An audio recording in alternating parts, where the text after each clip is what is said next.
This weekend I watched Superman, the Christopher Reeve story, a documentary about the actor and his strange life experience that very much changed the direction of his life.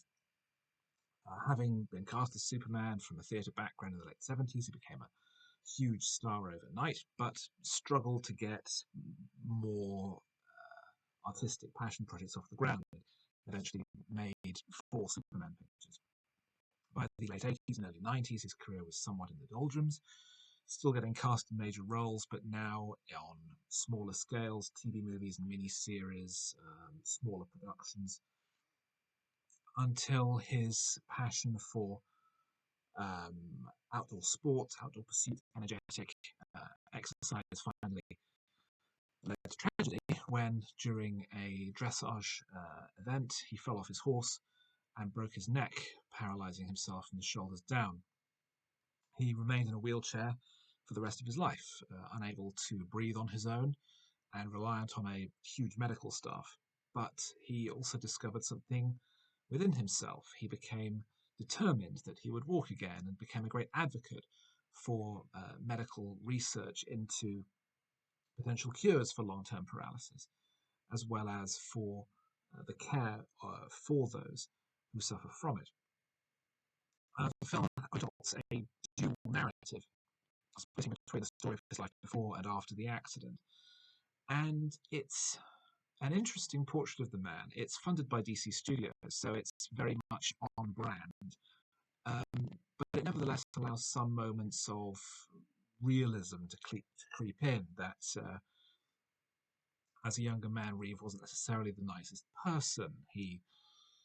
It is implied, perhaps had affairs, cheated on his partner, was unwilling to settle down because of his own conflicted views about marriage. He came from a broken home. Both his parents remarried several times.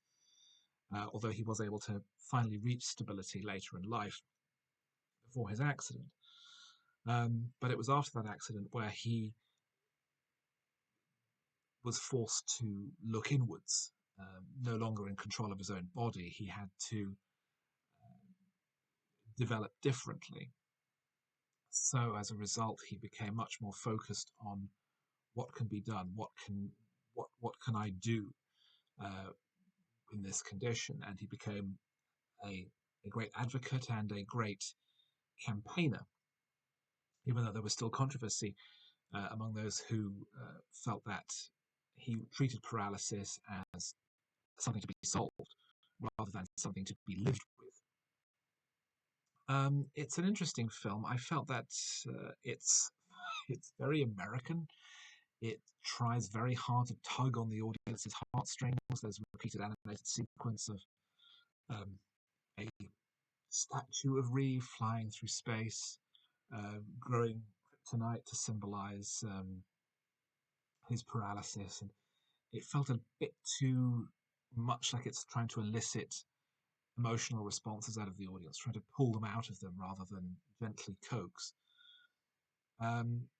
But it has a lot of interesting background. I was unaware of the close relationship he had with Robin Williams. They had been close friends when they'd studied together at Juilliard.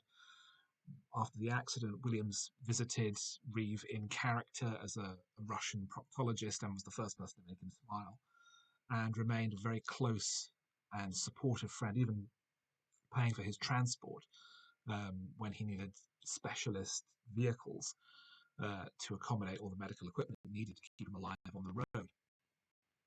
And other elements of his background, I think, are interesting and are delved into in an original way. There's interviews with a huge number of major figures in his life, his entire family, many of his contemporaries in film and theatre. There's archive interviews with the likes of Richard Donner, who cast him in Superman, and Robin Williams himself.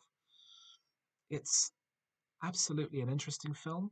It's a story that's absolutely worth telling. I think it's simply flawed by how much it wants to lionize him, how much it wants to portray Reeve as a great hero. And there's no doubt that he did great things. But I feel that it would have been so much more potent if that had been just slightly underplayed, or just allowed the evidence and the interviews to do the talking, and not for the film to you have these interstitials of statues and things to portray him as a great titan, when we could see for ourselves that he did achieve extraordinary things. It's it's not a great film. It's a good film and a flawed one, but certainly a story that's worth hearing.